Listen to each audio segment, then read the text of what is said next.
if you and I working together can raise $5 million in 6 months, you know Jamaal Bowman ain't going nowhere, right?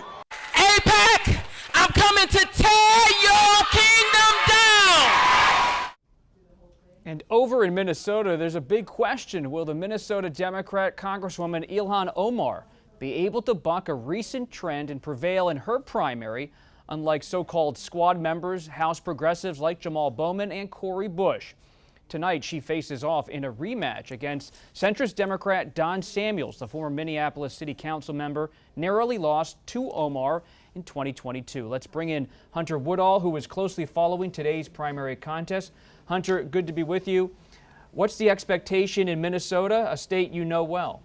Well, you mentioned obviously that progressives had a challenging year. Representative Cori of Missouri lost her primary last week. Representative New York Representative Jamaal Bowman lost his primary back in June. Those were alarming for progressives. If Representative Omar loses, this is deeply alarming because she hasn't had the same recent controversies that Bowman and Bush had. But she also has more leadership as a progressive in Washington. She's the deputy chair of the Congressional Progressive Caucus. If we're really seeing a backlash to progressives, Representative Omar losing tonight could be a big signal of that. What's the campaign been like on the ground? Well, it's difficult because Representative Omar, has been targeted every time she's run for re-election. She had a well-funded primary challenger in 2020. She easily overcame him. In 2022, there wasn't that much thought that Don Samuels could actually beat Representative Omar in a primary, and then he came within a little under 2,500 votes of beating her, and that was shocking to politicals in Minnesota and others because obviously Representative Omar had his national name recognition and didn't seem like that big of a target. So seeing Samuels try and challenge her again, it's unclear. Is this going to be? Was that a one-time thing that she was going to struggle in a re-election primary race, or is this here to stay that she's going to have some challenges?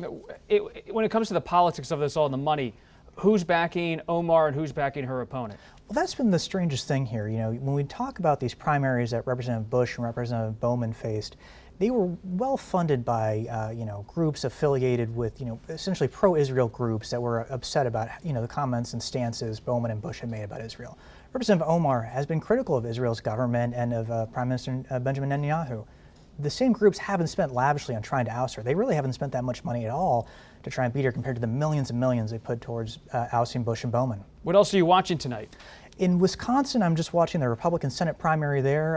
It looks like Eric Hovde, he's really kind of gathered together a lot of the establishment people in Washington to back him. If he makes it out of this primary, as he's expected to, he'll face Democrat Senator Tammy Baldwin in November. This is a key Senate race for Democrats. It's in a presidential battleground. 10 electoral votes. Both campaigns, Trump and Harris, are watching to see how the Senate race plays out. I'm also watching Minnesota's Senate GOP primary. Far-right candidate Royce White got the party's endorsement earlier this year. That's proven controversial. He has a litany of controversies. He's made a lot of statements that have really upset the party. He has campaign finance issues that have gotten attention. But also, there's concern that if Donald Trump wants to win Minnesota, Royce White as the Senate candidate could actually cost him votes in the state. A lot to watch in the upper Midwest. Hunter Woodall, thank you for stopping by and sharing your report, and always great to see you.